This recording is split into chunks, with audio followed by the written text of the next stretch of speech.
बिस्मिल्लाहिर्रहमानिर्रहीम। अस्सलाम वालेकुम। कैसे हैं आप लोग जी? तो आज ये जितने भी टॉपिक्स हैं, आई थिंक ये आपके थ्योरी इसकी कवर हो जाएगी, एमसीक्यूज और ये जो नोट्स हैं, जितने भी स्लाइड्स हमने पढ़ाई हैं वो आपको आज इंशाल्लाह मिल जाएंगे, पूरे की पूरे स्लाइड्स। और इसके साथ एमसीक्यूज हर टॉपिक के मिल जाएंगे। तो मैंने पेडागोजी के आधे आधे लेक्चर जितने हुए थे हमने भेजे थे, और बाकी जो रिमेनिंग है वो भी आपको भेज देंगे। तो अब आपके टेस्ट होते रहेंगे, पेडागोजी के टॉपिक वाइज टेस्ट होते रहेंगे, बट उससे पहले हम तो ये तीनों टॉपिक्स हम देखेंगे आज की क्लास में। बहुत आसान है, वर्ड से आप समझ सकते हैं। रिफ्लेक्टिव प्रैक्टिसेस, इसमें क्या होता है? It is a process in which teacher think deeply about their teaching, analyse what happened in the classroom and improve future instruction. तो यहां पर ये रिफ्लेक्टिव का मतलब क्या है? सेल्फ प्रैक्टिस, मतलब एवेल्युएशन। तो सेल्फ एवेल्युएशन को रिफ्लेक्टिव प्रैक्टिसेस कहते हैं या रिफ्लेक्टिव प्रैक्टिस कहते हैं। ये प्रोसेस है जिसमें टीचर अपनी टीचिंग के बारे में सोचता है, उसको एनालाइज करता है कि क्लास में क्या हुआ और क्या चीज फ्यूचर में इंप्रूव करनी चाहिए। इस प्रोसेस को रिफ्लेक्टिव प्रैक्टिस कहा जाता है। तो डोनाल्ड शॉम ने इसको डिस्क्राइब किया है reflection in action and reflection on action. तो रिफ्लेक्शन इन एक्शन का मतलब है कि ड्यूरिंग क्लास, ड्यूरिंग टीचिंग जो रिफ्लेक्टिव प्रैक्टिस करता है टीचर, या जो सोचता है, थिंक करता है, उसको रिफ्लेक्शन इन एक्शन कहा जाता है। और जो चीज टीचिंग के बाद सोचता है टीचर, उसको रिफ्लेक्शन ऑन एक्शन कहा जाता है। ये डोनाल्ड स्योचन ने डिस्क्राइब किया है रिफ्लेक्टिव प्रैक्टिस को इस तरह। देन यहाँ पर की फीचर्स हैं। सेल्फ एवेल्यूएशन होती है, टीचिंग मेथड्स की सेल्फ एवेल्यूएशन होती है, कंटिन्यूअस इंप्रूवमेंट होती है, देन क्रिटिकल थिंकिंग क्लासरूम के या क्लासरूम डिसीजन के बारे में होती है, लर्निंग एक्सपीरियंस से होता है, स्टूडेंट सेंटर को एडजस्टमेंट किया जाता है। इंपॉर्टेंस क्या है टीचिंग के अंदर रिफ्लेक्टिव प्रैक्टिस की? तो ये टीचिंग की क्वालिटी बेहतर करता है इससे, इस प्रोसेस से। और ये हेल्प होती है कि स्टूडेंट की नीड्स जो है टीचर आइडेंटिफाई कर सके, प्रोफेशनल ग्रोथ को इनकरेज किया जाता है, और जो प्रॉब्लम सॉल्विंग स्किल्स हैं उनको डेवलप किया जाता है। और ये प्रोमोट करता है लाइफ लॉन्ग लर्निंग में, क्योंकि ये कंटिन्यूअस प्रोसेस होता है, कंटिन्यूअस इंप्रूवमेंट होती है इसमें। मोड्स और टाइप्स ऑफ रिफ्लेक्शन, तो इसमें तीन मोड्स या टाइप्स हैं: reflection in action, reflection on action, reflection for action. तो रिफ्लेक्शन इन एक्शन का मतलब है कि टीचिंग के दौरान जो सेल्फ इवेल्यूएट करता है टीचर, उसको रिफ्लेक्शन इन एक्शन कहा जाता है। ठीक है जी। जब लेट सपोज कोई मेथड टीचर यूज कर रहा है और वो कंफ्यूज कर रहा है, तो उस मेथड को टीचर चेंज करता है उसी टाइम, तो इसको रिफ्लेक्शन इन एक्शन कहा जाता है। रिफ्लेक्शन ऑन का मतलब है क्लास के बाद, जब क्लास हो जाता है तो उसके बाद ये जो है सेल्फ इवेल्यूएशन होती है, सोचता है टीचर और देन रिव्यू करता है क्या चीज किस मेथड ने या किस अप्रोच ने वर्कआउट किया है या नहीं किया। देन रिफ्लेक्शन फॉर फ्यूचर है, मतलब रिफ्लेक्शन फॉर एक्शन इसको कहते हैं। फ्यूचर में इंप्रूवमेंट करने के लिए जो प्लानिंग करता है टीचर, उसको रिफ्लेक्शन फॉर एक्शन कहा जाता है। मतलब लेसन प्लान जिस तरह टीचर बनाता है तो उसको मॉडिफाई करता है, ये रिफ्लेक्शन फॉर एक्शन होता है। तो तीन टाइप्स या मूड्स हैं रिफ्लेक्शन के। देन मॉडल्स जो हैं, दो मेन मॉडल्स हैं। एक मॉडल है गिब्स का, ग्राम गिब्स। इसके 6 स्टेप्स हैं। पहले डिस्क्रिप्शन होता है, दूसरा फीलिंग्स होता है, तीसरा एवेल्यूएशन होता है, फोर्थ एनालिसिस होता है, 5 कंक्लूजन होता है, और 6 जो है एक्शन प्लान होता है। तो फर्स्ट जो इसका है डिस्क्रिप्शन होता है, साइकिल का फर्स्ट स्टेप गिब्स की रिफ्लेक्टिव साइकिल का। डिस्क्रिप्शन का मतलब ये है कि कोई भी चीज क्या हुआ ड्यूरिंग लेक्चर या लेक्चर के टाइम पे क्या हुआ है उसको डिस्क्राइब करना। देन उसके बारे में जो फीलिंग आती है, उस टाइम क्या सोच रहे थे या क्या फीलिंग हो रही थी, तो सेकंड स्टेप ये होता है। थर्ड में उस एवेल्यूएट करता है क्या चीज अच्छी हुई, क्या चीज बुरी हुई। देन उसको जो एवेल्यूएट करता है, उस एवेल्यूएशन को फिर एनालिसिस किया जाता है, उस सिचुएशन में क्या करना चाहिए था।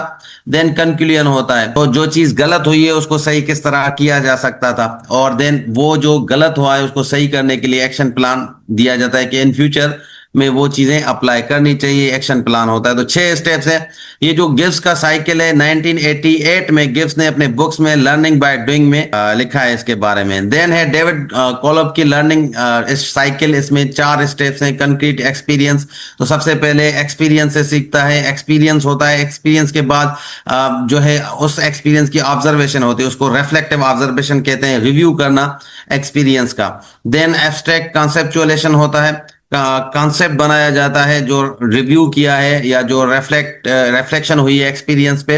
देन उसके बाद एक्टिव एक्सपेरिमेंटेशन होता है, मतलब उसको प्लानिंग किया जाता है या जो चीज लर्न की गई है उसको ट्राई किया जाता है। तो इस तरह ये 4 स्टेप्स होते हैं डेविड कॉलम लर्निंग स्टाइल के। तो दो नेक्स्ट यहाँ पे फीडबैक इन पेडागोजी। पेडागोजी में फीडबैक क्या होता है? फीडबैक से आप समझ सकते हैं information given to student about their performance to help them improve learning. Learning के टाइम पे स्टूडेंट को जो फीडबैक या जो इंफॉर्मेशन दी जाती है टीचर की तरफ से, उसको फीडबैक किया कहा जाता है। मतलब टीचर स्टूडेंट के जो लर्निंग करता है उसको फीडबैक देता है कि आपने सही किया है, गलत किया है, ताकि वो इम्प्रूव कर सके। वो हेल्प मिलती है स्टूडेंट को लर्निंग में इम्प्रूव करने के लिए। जॉन हैटी ने फीडबैक के बारे में कहा है, ये इंपॉर्टेंट है।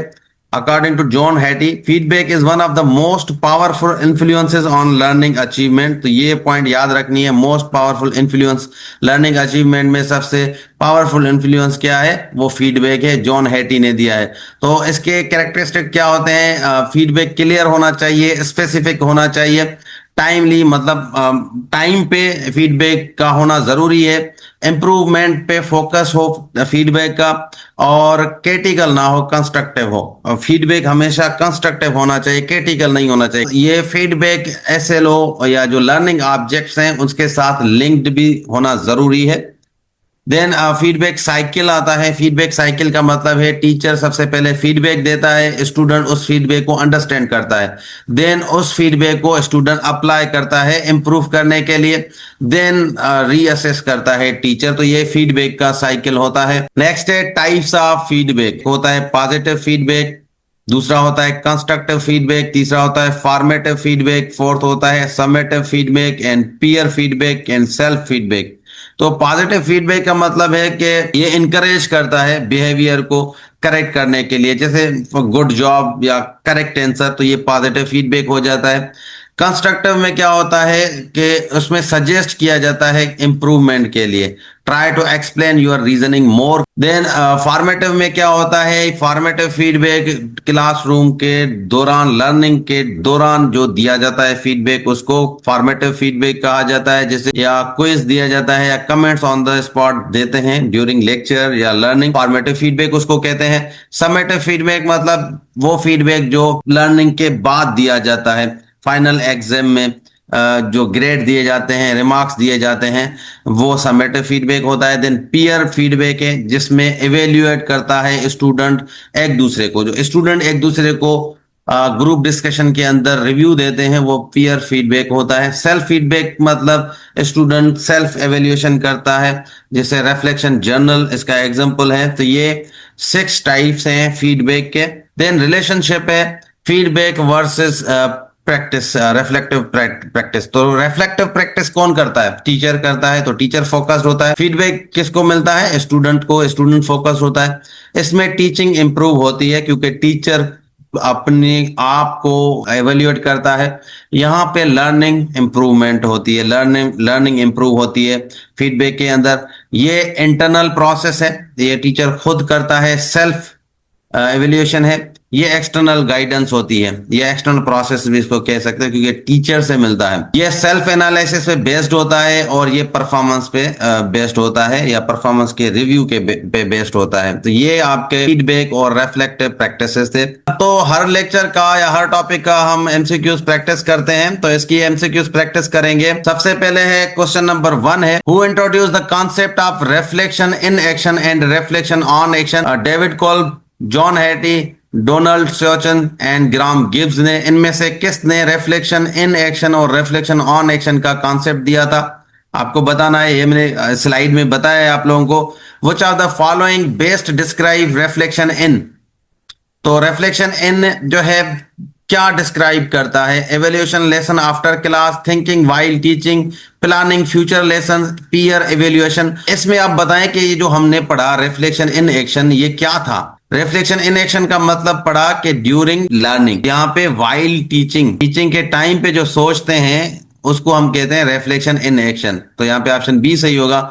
क्वेश्चन 3 है which reflective model includes stages such as description, feeling, evaluation, analysis, conclusion and action plan. तो यहाँ पर रिफ्लेक्टिव मॉडल में जो स्टेजेस हैं description, feeling, evaluation, analysis, conclusion, action plan, ये कौन से या किसके साइकिल में ये जो है 6 स्टेप्स दिए गए थे। तो कॉलम्स एक्सपीरियंशियल साइकिल में थे, गिब्स रिफ्लेक्टिव साइकिल में थे, सोचन्स मॉडल में थे या ब्लूम्स टेक्सोनॉमी में थे। तो यहाँ पे Gibbs reflective cycle I think सही होगा, क्योंकि यही पढ़ा है हमने।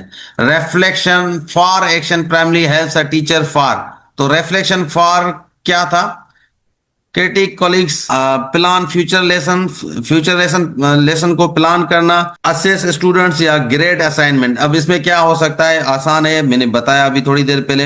According to John Hattie which factor है the highest influence on the student learning? कौन सा फैक्टर है? क्लास साइज है, फीडबैक है, टीचिंग स्टाइल है, करिकुलम कंटेंट है? इसमें आपने जवाब देना है, ये भी आसान है दोनों। Formative feedback is given after final assessment during learning only by peers only in writing. तो ये फॉर्मेटिव फीडबैक क्या था? इस फीडबैक के टाइप में हमने पढ़ा। 6 का आप बताएं। 7 है which of the following is not characteristics of effective feedback? Effective feedback की कैरेक्टरिस्टिक कौन सी नहीं है? Timely, specific, wagyu, improvement, focused.